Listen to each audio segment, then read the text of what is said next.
কিন্তু প্ৰথমে মই আপোনালোকৰ দৃষ্টি আকৰ্ষণ কৰিব বিচাৰিছোঁ ইজৰাইলৰ ৰাষ্ট্ৰীয় নিৰাপত্তা মন্ত্ৰী ইটামাৰ বেন-গুভিৰৰ প্ৰতি। তেওঁৰ বক্তব্য ইংৰাজীত, তাৰ পিছত মই অসমীয়ালৈ অনুবাদ কৰিম। দ্য নেজিছ হ'ল launch missiles at hospitals, at the elderly and at children.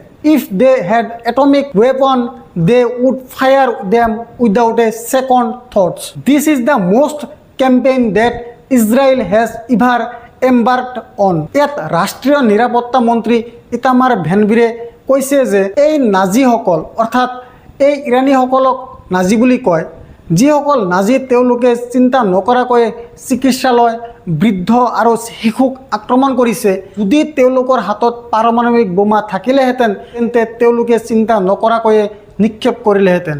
গতিকে ইজৰাইলে যি কাম কৰি আছে সেয়া অতি ন্যায্য। ইয়াত ইজৰাইলৰ ভ্ৰমণৰ মাপকাঠি স্পষ্টকৈ দেখা গৈছে, ইজৰাইলৰ দ্বৈত মানদণ্ড স্পষ্টকৈ দেখা গৈছে।